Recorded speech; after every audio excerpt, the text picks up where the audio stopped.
ჯანმოს და იუნისეფის განცხადება საყურადღებო არის ყველა წევრი სახელმწიფოსთვის. საქართველოც არ არის გამონაკლისი და ვართ ევროპის რეგიონის ნაწილი.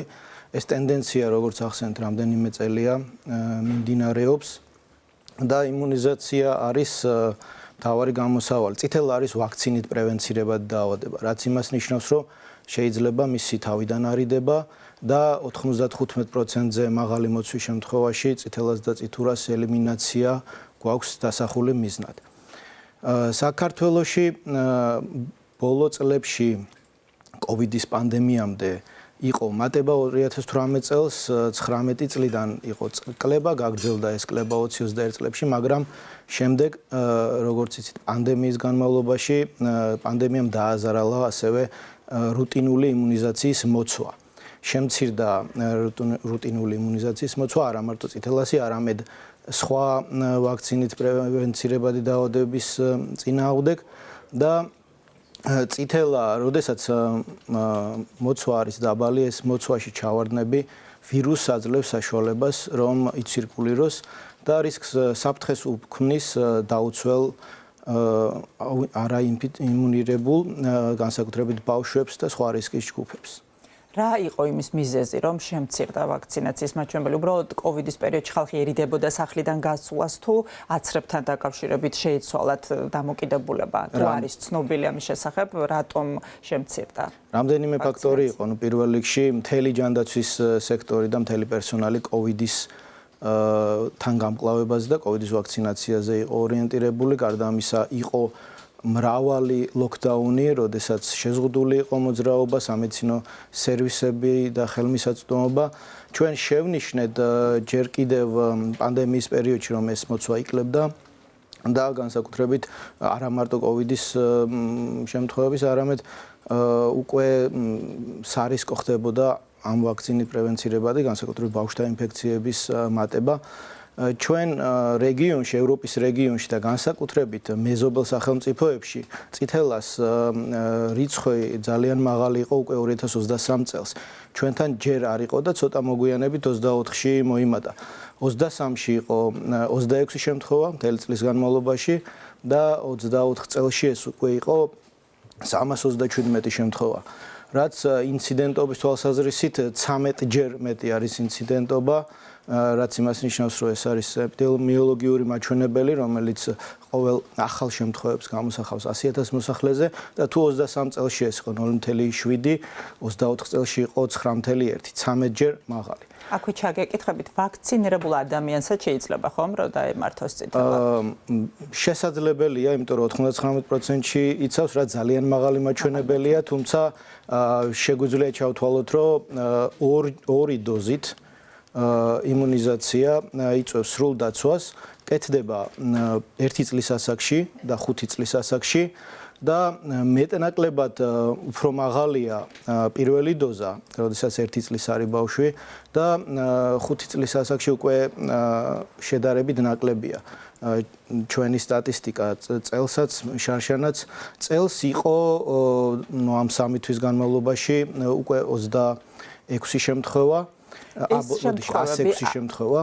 106 შემთხვევა მიმდინარე წელს უკვე. მიმდინარე წელს, ანუ თუ წინა წელს 12 თვეში იყო 337 დადასტურებული, წელს უკვე 3 თვეში გვაქვს 106, რაც ნიშნავს, რომ უნდა ვივარაუდოთ მატების ტენდენცია.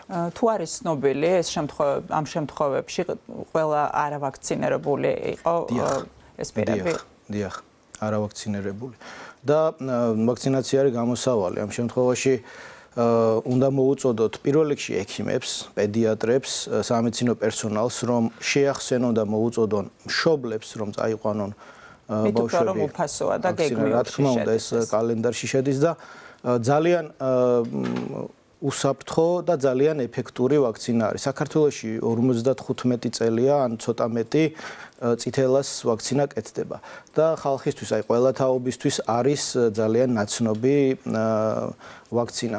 ამიტომ არანაირი ბარიერი არ უნდა იყოს იმისთვის, რომ მოცვა ქონდეს 95%-ზე მაღალი და შესაბამისად დაცულები ვიყოთ.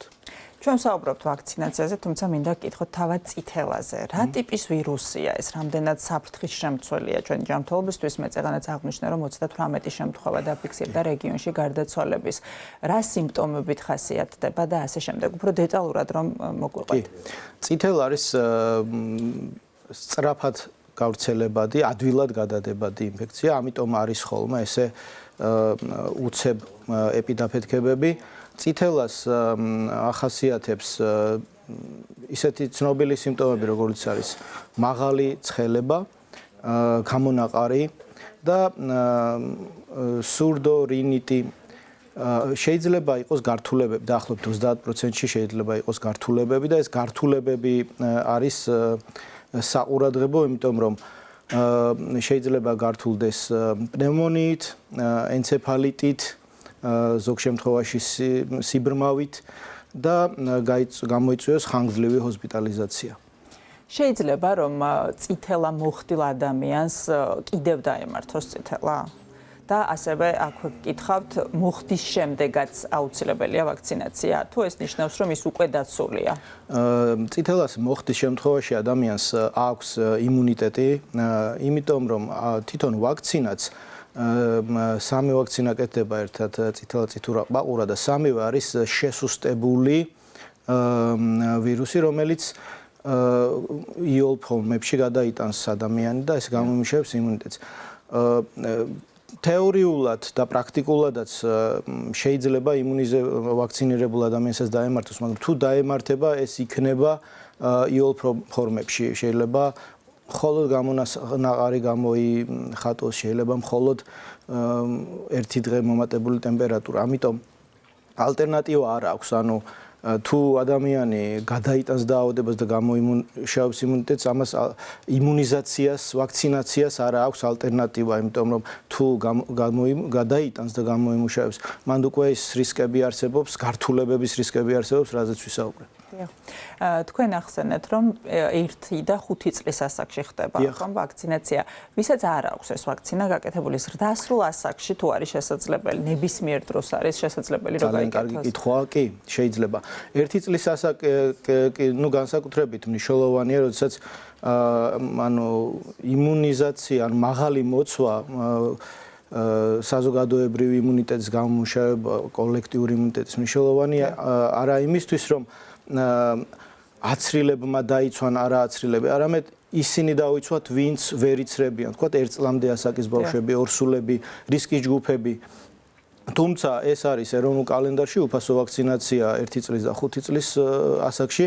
ნებისმიერ ასაკში შეიძლება გაკეთდეს, თუ ადამიანი არის საფრთხის წინაშე, აეჭვებს რომ მქონდა კონტაქტი, ან ეხლა როდესაც მომატებულია შემთხვევები, შეუძლია თუ არ აქვს საშუალება გადამოწვევის იყო თუ არა აცრილი, შეუძლია ნებისმიერ ასაკში გაიკეთოს ეს აცრა.